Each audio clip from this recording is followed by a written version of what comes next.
1999, lorsque le premier chapitre de Naruto a été publié dans le Weekly Shonen Jump, Kishimoto Masashi ne pouvait pas se douter que son œuvre rencontrerait un tel succès mondial. Bande dessinée, animée mais aussi jeux vidéo, aucun secteur n'échappe au phénomène Naruto. Tommy, géant du jouet mais également éditeur de jeux, a compris il y a longtemps que chaque produit dérivé issu de la série de Kishimoto ferait un carton. Depuis 2003, la série des Gekito Ninja Taisen a ainsi débuté sur GameCube et se poursuit aujourd'hui sur Wii. Pour nous, pauvres Européens qui avons un gros train de retard, le nouvel épisode se nomme Naruto Clash of Ninja Revolution 2 European Version.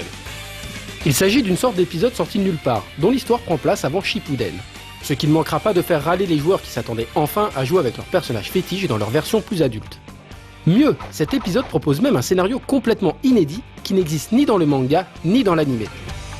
Deux ninjas faisant partie de l'unité d'élite Hanbu, Towa et Komachi, rentrent à Konoha après avoir rempli leur mission. En arrivant, ils croisent deux mystérieux individus qui tentent de s'enfuir. Évidemment, le combat est inévitable, mais à l'issue de celui-ci, les fuyards parviennent à disparaître sans livrer d'informations sur leurs intentions. Naruto, Gaara et Kakashi sont évidemment mis au courant de la situation. En arrivant dans le village, ils constatent que plusieurs de leurs amis sont comme possédés et qu'ils ont envie d'en découdre avec eux. Sur leur chemin, ils devront ainsi affronter Kiba, Choji, Gai, Hinata et bien d'autres ninjas pour les délivrer de l'emprise du mauvais sort.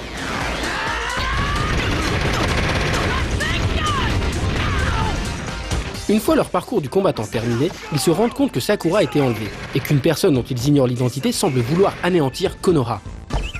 Chronologiquement, cette histoire se déroule après le départ de Sasuke. Cet épisode Wii peut donc être considéré comme une sorte d'énorme épisode filler. Vous savez, ces épisodes dont la trame scénaristique diffère complètement de l'histoire originale.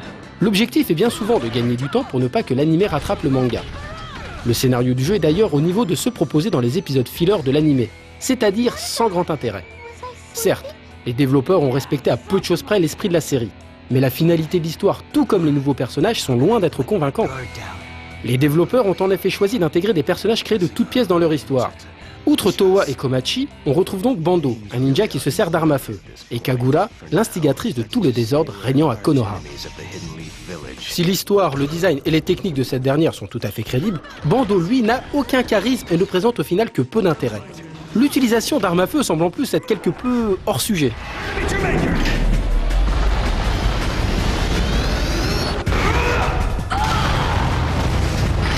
Plus globalement, dans cet épisode, l'adaptation des personnages est assez particulière pour ne pas dire ratée. Rien que le visage de Naruto semble souvent avoir été modélisé à la va-vite. Il n'est d'ailleurs pas le seul à avoir subi ce traitement de faveur. Plusieurs autres personnages comme Gaara ou Sakura sont loin de ressembler à leurs alter ego sur papier. Ce constat, on peut le faire lors des combats, mais surtout à la fin de ces derniers, lors des cutscenes statiques assez ridicules.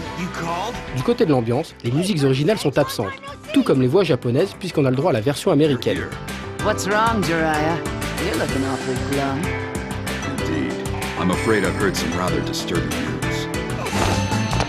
Les arènes de combat sont, elles, fidèles à l'univers de Naruto, que ce soit celles déjà connues ou celles inventées pour l'occasion. Mais cet épisode sur Wii n'a au final pas grand-chose d'une adaptation réussie, si ce n'est quelques nouveaux personnages sympathiques et une histoire par moments crédible. En termes de gameplay, on retrouve un système de combat qui accuse le poids des années puisqu'il date maintenant de 2003.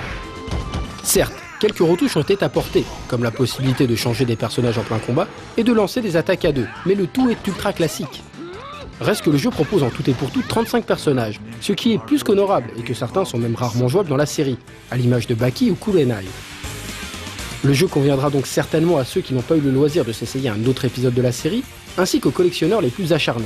Pour les autres, ce volet demeure un épisode de plus très dispensable.